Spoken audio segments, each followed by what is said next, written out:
What's up YouTube, Jeff back again. Today I have a very exciting Samsung video for you guys. Today I'm going to get into battery life on the Galaxy S23 Ultra after the June 2023 update. Had it for about 4 days now so I can give my experience. I also found something a little concerning yesterday, so I'm going to talk about that, let you guys check it out and see if you noticed this on your device.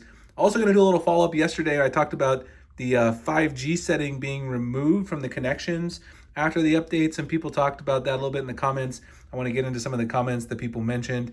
And then we will kind of wrap up on this update. I have one more video to make, which is a camera video, and I'll do that early next week. Before we get started, I want to thank my son Jonathan for giving me his dinosaur to hang out today, the Pachycephalosaurus over here. Also want to remind you guys, if you're ordering anything from Unpacked next month, July 2023, the Z Fold 5, Z Flip 5, Galaxy Watch 6, I am offering my mystery box over on my website. You get a free case, cleaning kit, desktop phone stand, other accessories, and Amazon gift cards are randomly inserted in these as well.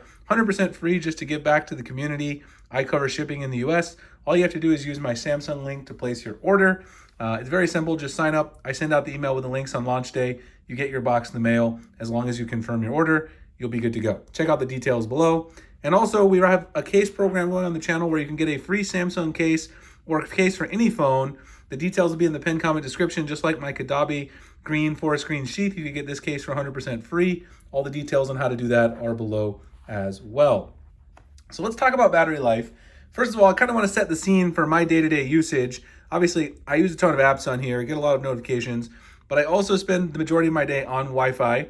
I do use wireless Android Auto in my Audi SUV when I drive to work and home to the office, back and forth. It's about an hour and 10 minutes in the car a day. Wireless Android Auto really eats the battery life. So keep that in mind. My battery drain will not be typical because even though I don't necessarily use LTE for a long period of time, I use it in conjunction with wireless Android Auto, which does drain your battery rather quickly. The rest of the time though, I'm mostly on Wi-Fi, but I do get lots of notifications and use my phone for a lot of work during work hours. Thus far, my battery life has been better than it was on the May update security patch on the S23 Ultra. I actually noticed over the first 3 days that I was ending the day with about 15 to 20% more battery. I usually end the day, I go to sleep around midnight. I wake up around 6:45 in the morning. I usually go to sleep with about 15 to 20%. And the first 3 days after getting this update, I had been going to sleep probably somewhere in the 35 to 40 range. So that seems like a pretty big improvement because I really am using it in the same way. You guys can see I've got 85% today. I'm recording this at 11:07. So we can check, let's check here. Let's go in here and see. Screen on time, only 40 minutes. I haven't used it as much today because I just kind of got to the office. I had breakfast this morning with my family.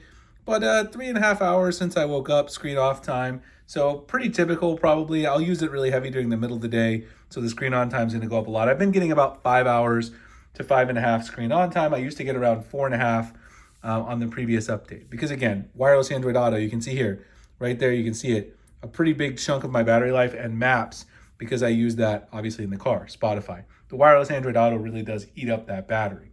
So overall, I was really impressed with it over the first 3 days, thinking that everything was good, but then I got a notification from an app that I use quite a lot, which is NordVPN. I use that to secure my connections when I'm out on public Wi-Fi and things like that.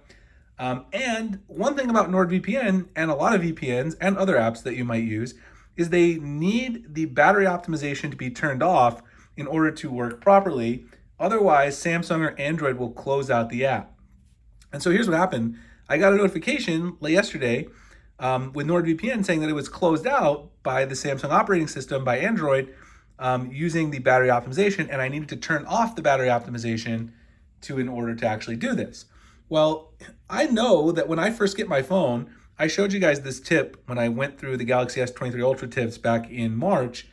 I always go through the apps that I use, and NordVPN is one of those apps, and I make sure that I turn everything off.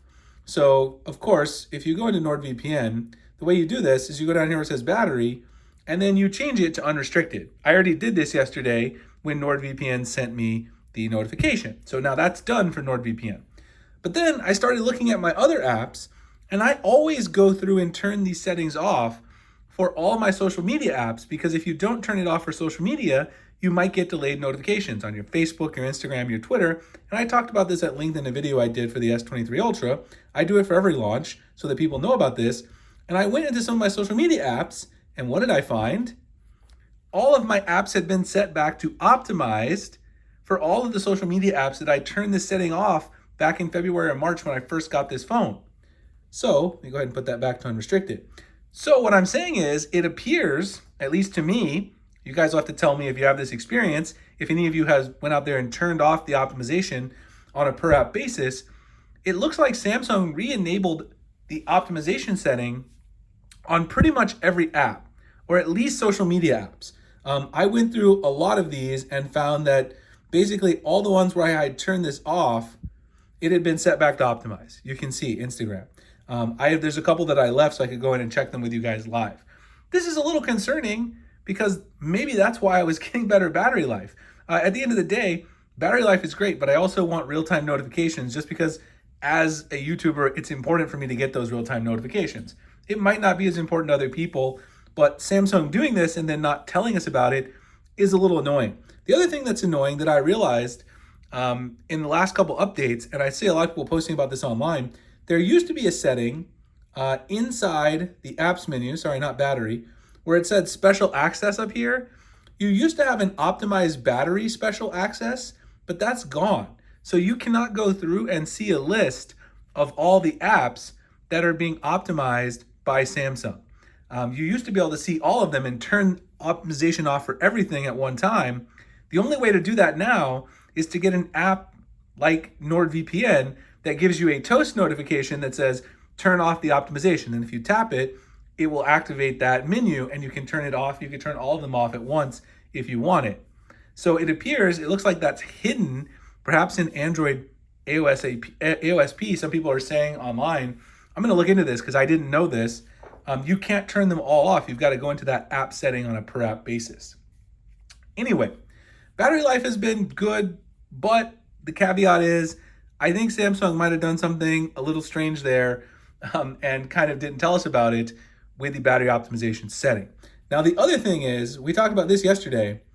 I was talking about the connected devices connections and the 5G menu inside mobile networks no longer being there. You can't turn 5G off. And I thought that it was only due to the fact that I was running specific carriers. As it turns out, even on the S23 Ultra, if you put in a T-Mobile or Mint Mobile SIM, other SIMs that worked, I showed you guys on my Fold here, it actually works just fine. So if let's go into settings, if you go into connections here on the Fold, you do have, I always tap on the wrong one because connections and connected devices are right there together. If you go to mobile networks here, you do have the ability to turn 5G on and off right here. And this is running a Mint Mobile SIM. But it looks like they did remove that from the S23 series, at least as far as I can tell, because I switched to Mint Mobile SIM in here and I can't see it. So very weird. Let me know again if you guys are seeing that, but it seems like most people are seeing that. With the S23 update, the ability to turn 5G is also gone. So it looks like Samsung made some forced changes that perhaps would have the effect of improving battery life, I guess, maybe. This and also optimizing all the apps by default. But I don't know if I love those changes. Anyway, like, comment, subscribe, hit the notification icon for future videos like this. If you guys want to check out the mystery boxes, if you're ordering something from the Unpacked event next month, check that out to get some awesome bonus gifts from me. And also, if you want to get a free case from the channel, check out that offer in the pinned comment description. Appreciate you guys checking this video out, and I'll see you in the next one. Thanks a lot for watching.